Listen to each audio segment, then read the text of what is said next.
Architecture creates the iconic image of a city. It is an expression of the city's creativity.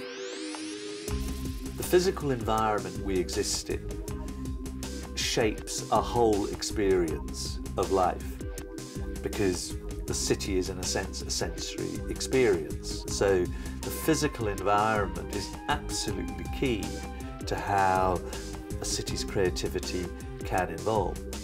As cities evolve to cater to rising populations, the onus is on architecture to provide a healthy, fruitful environment for its residents. But architecture also has a creative and artistic role to play. Architecture is really your first impression of a city.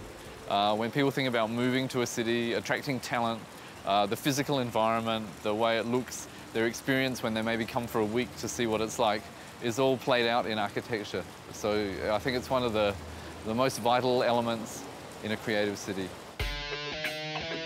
Richard Hassel and Wong Mun Sum are two halves of the architectural firm WOHA that has designed many public buildings that are reshaping Singapore. One of the first projects WOHA were called in to develop was an underground train station in the city centre. This train station is actually one of Singapore's deepest stations. The whole station hardly pops up above ground. You can see that the water reflects all the important civic buildings around it. So the idea behind this water garden is there's a giant skylight, and it actually brings natural light all the way to the platform. And I think the way people work, the way people get together and do things is always changing.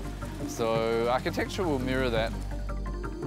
But can a city's architecture move beyond its utilitarian value and even inspire its population to be creative?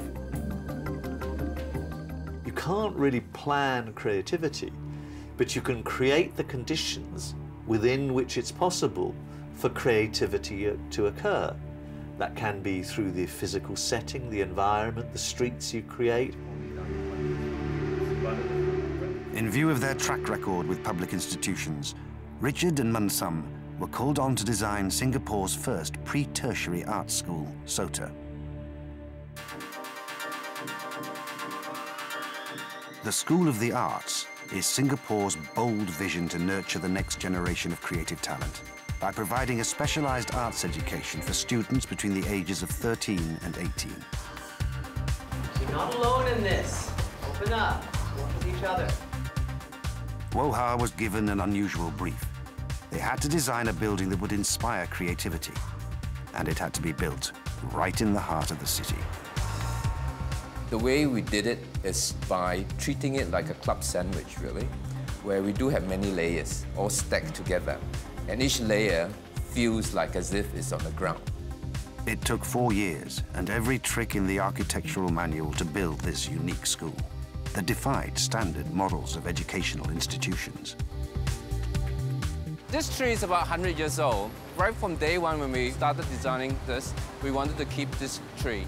And it's very essential to the overall design. You can't dance in minute. She's like a really bad habit, so I'm losing the habit, bearing the action. The school is almost as if it's without color. It's just white and gray. The idea of it being at the backdrop where the students can actually use the building as a blank canvas.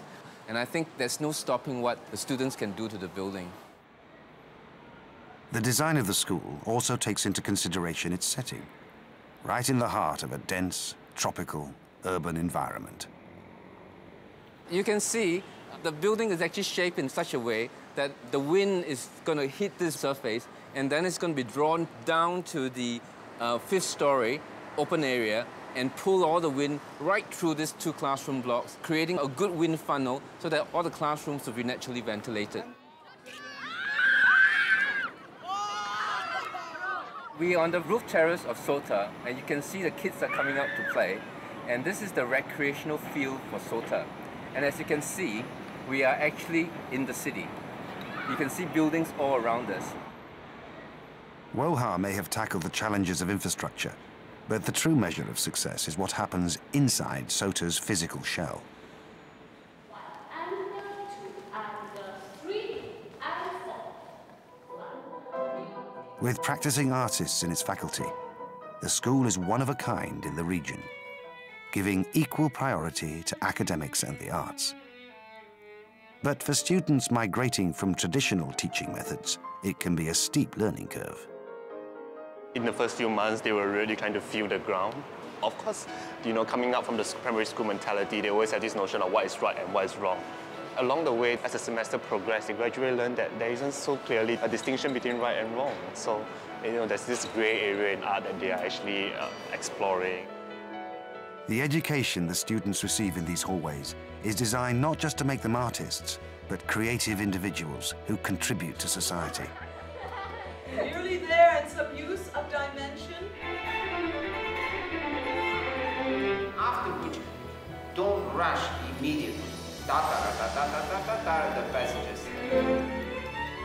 This foundation, that this way of thinking that you learn from your art class will be applicable to whatever you do in the future. Whether you're going to take the route of a scientist or an engineer, an alternative way of thinking would actually allow you another approach.